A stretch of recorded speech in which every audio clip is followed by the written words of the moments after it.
Net کے اوپر تراوی کے حوالے سے ایک کلپ گردش کر رہے مولوی ریاض گمن کا، تو وہ کہتا ہے کہ دیکھو آپ لوگ کہتے ہیں ہم ہر بات قرآن سے حدیث سے ثابت کریں گے، تو آپ تراوی پڑھتے ہیں، تراوی ہم بھی پڑھتے ہیں، پورا مہینہ آپ بھی پڑھتے ہیں اور پورا مہینہ ہم بھی پڑھتے ہیں، پورا قرآن آپ بھی ختم کرتے ہیں اور پورا قرآن ہم بھی ختم کرتے ہیں، آپ بھی عشاء کی نماز کے بعد پڑھتے ہیں، ہم بھی عشاء کی نماز کے بعد پڑھتے ہیں، آپ 8 رکعت کہتے ہیں، ہم 20 کہتے ہیں، لہذا کوئی حدیث ہمیں ایسی دکھاؤ کہ نبی صلی اللہ علیہ وسلم نے پورا مہینہ عشاء کی نماز کے بعد باجماعت 8 رکعت تراوی پڑھائی ہو اور پورا قرآن ختم کیا ہو، تو لے آؤ کوئی حدیث۔ سمجھے بات؟ ایک بات تو یہ ہے کہ جب آپ مانتے ہیں کہ تراوی آپ بھی پڑھتے ہیں، عشاء کے بعد پڑھتے ہیں، رمضان کا پورا مہینہ پڑھتے ہیں، 20 رکعات آپ پڑھتے ہیں، باجماعت پڑھتے ہیں، پورا قرآن ختم کرتے ہیں، تو میں آپ سے صحیح تو دور کی بات ہے ایک ضعیف روایت کا تقاضا کرتا ہوں، آپ ایک ضعیف روایت بھی ان تمام شرائط کے ساتھ نبی صلی اللہ علیہ وسلم کے حوالے سے پیش کرتے۔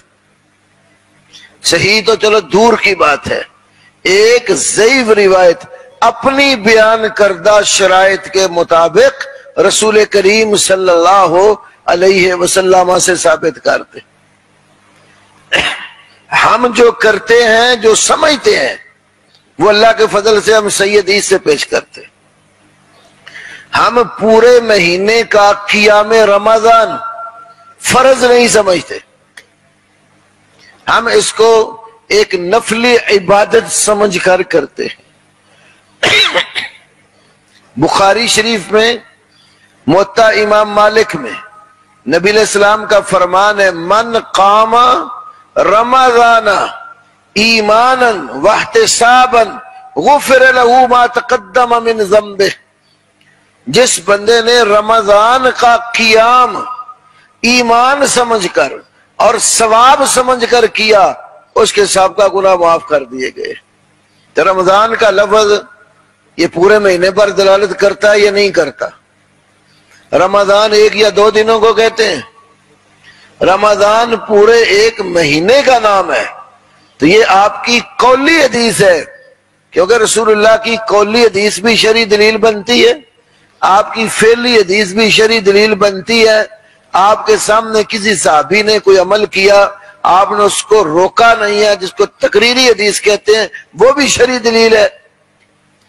تو قیام رمضان اس حدیث سے پورے مہینے کا قیام ثابت ہوا۔ دوسری بات، جماعت کے ساتھ، تو میں نے پہلے بتایا نا کہ ایک تو ہم اس کو فرض نہیں سمجھتے، جماعت کے ساتھ قیام کرنا بھی رسول اللہ کی حدیث سے بتاتا ہوں، قولی حدیث سے۔ جب 3 راتیں نبی صلی اللہ علیہ وسلم نے قیام صحابہ کے ساتھ کیا، آپ نماز پڑھ رہے تھے، وہ پیچھے آ کر صفیں باندھ کے کھڑے ہو گئے، تو ان کی ایک اکثریت ہونے لگ گئی، تو آپ ایک رات قیام کے لیے نہیں نکلے۔ صحابہ نے پوچھا، یہ بخاری کتاب و صلاۃ التراویح میں اور ابو داؤد وغیرہ سنن اربعہ میں حدیث موجود ہے، صحابہ نے پوچھا یا رسول اللہ پچھلی رات کیوں نہیں آئے؟ 2 باتیں ارشاد فرمائی، ایک تو یہ فرمایا خشیت ان یکتب علیکم قیام اللیل، مجھے ڈر لائق ہوا کہیں تمہارے اوپر رات کا قیام فرض نہ ہو جائے، اس لیے چھوڑا کہ فرض نہ ہو جائے۔ تو جب آپ دنیا سے چلے گئے، اب تو احکام لانے والا کوئی نہیں ہے، فرضیت کا خدشہ ختم ہو چکا۔ دوسری بات فرمائی، انہو من قام مع الامام حتی ینصرف حسب لہ قیام لیلۃ، انہو بلا شبہ شان یہ ہے، من قام مع الامام، جس نے امام کے ساتھ قیام کیا، حسب لہ قیام لیلۃ، اس کے لیے ساری رات کے قیام کا ثواب شمار کیا جائے گا۔ انہ من قام مع الامام، جب امام کے ساتھ مل کر نماز پڑھیں تو جماعت بنتی ہے یا نہیں بنتی؟ اور جماعت وہی ہوتی ہے نا، امام آگے اور مقتدی پیچھے امام کی معیت میں نماز ادا کر رہے ہیں۔ تو دونوں حدیثوں نے کیا بتا دیا؟ قیام رمضان بالجماعت اللہ کے نبی کے فرمان سے ثابت ہوا، آپ نے ترغیب دی، خود عملاً جماعت 3 دن نہیں کرائی۔ اگر کہے کہ عمل ہی ایسے ہو تو نبی پاک نے تو ساری زندگی اذان دی ہے۔ اگر کوئی کہے کہ بس میں اذان تب مانوں گا اللہ کے نبی نے اذان دی ہو، نبی پاک نے حضرت بلال کو سکھائی، تو نبی کا فعل ہو یا نبی کا قول ہو، بلکہ قولی دلیل تو آپ بھی مانتے ہیں کہ فعلی دلیل سے زیادہ مضبوط ہوتی ہے۔ تو قیام رمضان اور قیام مع الامام، یہ دونوں حدیثیں اس بات کی دلیل ہے کہ امام کے ساتھ مل کر پورا مہینہ قیام کیا جا سکتا ہے۔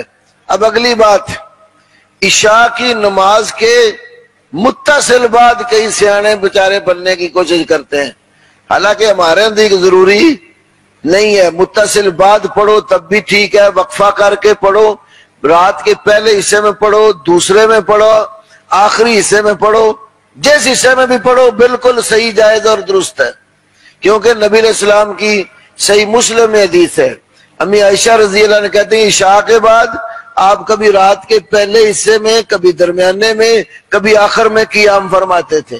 یہ پوری رات اس کا ٹائم ہے، کسی وقت بھی پڑھ سکتے ہیں، لیکن میں آپ کو ایسی حدیث پیش کرتا ہوں جس میں عشاء کی نماز کے بعد آپ کا صحابہ کے ساتھ جماعت کی صورت میں مسجد کے اندر قیام کرنے کا ذکر ہے، اور اس میں 11 رکعات کا ذکر ہے۔ جب 8 کہتے ہیں تو مطلب یہ ہوتا ہے کہ 3 وتر، اور ویسے اصل ہمارے دعوے میں 11 رکعات کا قیام اللیل، 11 رکعات کا قیام اللیل ہے، یہ میں بعد میں بات کرتا ہوں۔ آپ غور کریں، امام ابو یعلا کی مسند میں حدیث ہے امی عائشہ صدیقہ رضی اللہ عنہا سے کہ نبی صلی اللہ علیہ وسلم عشاء کی نماز کے بعد، عشاء کی نماز کے بعد آپ نے قیام کیا، اور آپ کے پیچھے صحابہ آگے، آپ نے ان کو جماعت کروائی۔ تو اور رمضان کا مہینہ تھا وہ، اور امی عائشہ سے اسی حدیث میں آگے پوچھا گیا کہ نبی پاک کے قیام کی تعداد کتنی تھی، تو انہوں نے فرمایا 11 رکعات تھی۔ اس حدیث میں عشاء کا لفظ بھی ہے، مسجد کا ذکر بھی ہے، صحابہ کا آپ کے پیچھے نماز پڑھنا جماعت کی صورت کا ذکر بھی ہے، اور 11 رکعات کا ذکر بھی ہے۔ یہ مولوی اسماعیل محمدی اسی گمن پارٹی کا ایک آدمی تھا، فوت ہو گیا، اس کے ساتھ ہمارا مناظرہ ہوا تراویح پر، نوکھر جگہ ہے گجرانوالہ میں، تو اس نے یہ شرطیں لگا کے حدیث پیش کی۔ میں نے کہا قاضی صاحب آج اللہ کے فضل سے یہ بھی مارا جائے گا۔ مسند ابی یعلا سے میں نے یہ حدیث نکال کر پیش کی، ویڈیو موجودہ، وہ حواس باختہ ہو گیا کہ جو میں نے کہا تھا سب کچھ اس میں ہے۔ اتنا حواس باختہ ہوا کہ وہ کتاب ہاتھ میں فتح الباری پکڑی ہے، کہتے امام بخاری فتح الباری میں فرماتے ہیں، امام بخاری فتح الباری میں فرماتے ہیں، کہیں کبھی کسی اور امام کا نام کو وہ تحفۃ الحافظی میں لکھتے ہیں، لکھنے والا مؤلف کوئی، اور جس کے بارے میں کہا جا رہا ہے اس نے لکھا وہ کئی صدیاں پہلے فوت ہو گیا۔ تو آخر میں جا کر ایک رٹا ڈالا، کہنے لگے لفظ تراویح تو کوئی نہیں نا اس میں۔ قاضی صاحب نے کہا مجھے یہ بتاؤ کہ رمضان کا مہینہ ہو، عشاء کی نماز پڑھ چکے ہوں، اس کے بعد جو مسلمان قیام کرتے اس کو کیا کہتے ہیں؟ چلو لفظ تراویح نازی کوئی اور لفظ رکھ کے مان لو، ہمارا دعویٰ ہی نہیں ہے کہ لفظ تراویح نبی پاک کی حدیث کا لفظ ہے۔ لفظ تراویح تو علماء نے رات کے رمضان کے مہینے میں رات کے قیام کا نام تراویح رکھ لیا، ورنہ ہمارے دعوے میں یہ ہے کہ نبی علیہ السلام کا رات کا قیام، خواہ وہ رمضان ہو یا خیر رمضان ہو، عمومی طور پر 11 رکعت سے زیادہ نہیں ہوتا تھا۔ اب میں آپ کو کچھ اور باتیں بتاتا ہوں، غور کرے۔ یہ بھی مانتے ہیں کہ جو 3 رات آپ نے نماز پڑھائی وہ کیا تھی؟ تراویح۔ 3 رات جو آپ نے نماز پڑھائی وہ کیا تھی؟ تراویح تھی، یہ تو مانتے ہیں نا؟ اچھا، بندہ ان سے پوچھے وہ جو 3 رات آپ نے نماز پڑھائی تھی اس نماز کو نبی پاک نے کیا نام دیا؟ آپ نے فرمایا تھا خشیت ان یکتب علیکم قیام اللیل۔ اس سے ملتے جلتے اور بھی الفاظ کے ساتھ کبھی کئی بعض روایتوں میں قیام رمضان اور بعض میں قیام اللیل۔ نبی پاک نے فرمایا مجھے قیام اللیل کے فرض ہونے کا ڈر ہے۔ تو قیام اللیل کیا ہوتا ہے؟ عام طور پر قوم کو دھوکہ دیتے ہوئے کہتے ہیں قیام رمضان کا معنی تراویح اور قیام اللیل کا معنی تہجد۔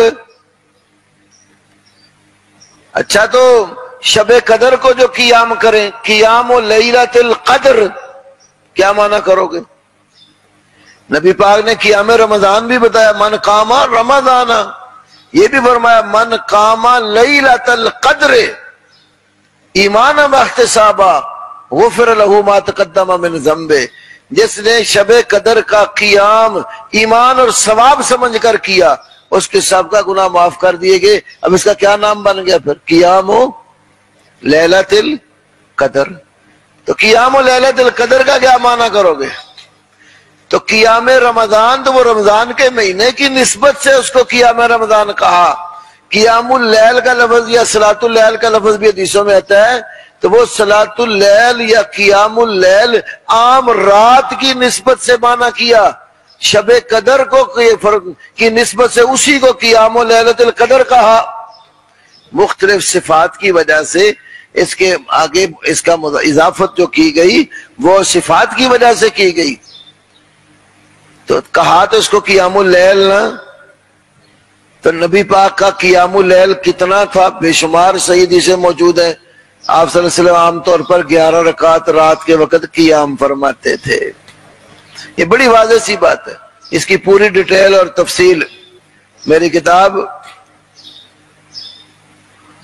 مقالات ربانیہ، اس میں میں نے یہ پوری ڈیٹیل اور تفصیل دی ہے، ان کے بیان کردہ شبہات کا بھی تفصیلی جائزہ لیا ہے۔ تو یہ میں نے ایک مثال دی کہ کرتے کیا ہے کہ عجیب و غریب قسم کی تعویلیں کر کے اپنی طرف سے شرطیں لگا باندھ کر اگلے بندے کے گلے میں ڈالتے ہیں کہ تم یہ ثابت کرو۔ بھائی جو شرائط ہمارے لیے لگا رہے وہ ہم بھی آپ کے لیے لگا سکتے ہیں۔ ہم نہیں کہہ سکتے کہ تم مقلد ہو امام ابو حنیفہ کے۔ مقلد کی دلیل قرآن سنت اجماع قیاس نہیں ہوتا۔ مفتی رشید احمد دہانوی کی کتاب ارشاد الساری شرح صحیح بخاری اٹھا کر دیکھو، وہ کہتے ہیں کہ یہ قرآن سنت اجماع قیاس یا دلہ اربع یہ مجتہد کی دلیل ہے، مقلد کی دلیل نہیں ہے۔ اور توضیح تلوی جو تمہارے اصول فقہ کی کتاب ہے اس میں بھی لکھا ہوا ہے کہ دلہ اربع مجتہد کی دلیلیں ہیں، مقلد کی دلیل۔ تو ان کتابوں میں کیا لکھا ہے؟ مقلد کی دلیل قول امام ہے، مقلد کی دلیل قول امام ہے۔ تو امام ابو حنیفہ کے کسی صحیح ثابت شدہ قول سے ثابت کرو۔ انہوں نے فرمایا یہ ساری شرطیں مدنظر رکھ کر فرمایا ہو کہ عشاء کی نماز کے متصل بعد مسجد کے اندر امام کے پیچھے کھڑے ہو کر 20 رکعات تراویح پڑھنا سنت مؤکدہ ہے، اور پورا قرآن ختم کرنا بھی اس کے اندر سنت مؤکدہ ہے۔ جو تمہارا موقف ہے ایک ہی امام ابو حنیفہ کے کسی قول سے ثابت کرو، کیونکہ تم تو قرآن حدیث پیش نہیں کر سکتے۔ ہاں بعض کہہ دیتے ہیں جی ہم مجتہد کی دلیل بیان کر سکتے ہیں، تو امام ابو حنیفہ سے ثابت کر کے بتاؤ کہ امام صاحب نے اس کے لیے کوئی آیت حدیث بیان کی ہو۔ تم اپنی طرف بیان کر کے نہیں کہہ سکتے کہ امام ابو حنیفہ کی دلیل ہے۔ یہ ضرور بتانا پڑے گا کہ امام ابو حنیفہ نے کس آیت اور کس حدیث سے یہ دلیل لی ہے۔ اور وہ ثابت بھی کرنا ہوگا کہ وہ حدیث ان کے سامنے تھی، اور صحیح طریق سے ثابت کرنا ہوگا۔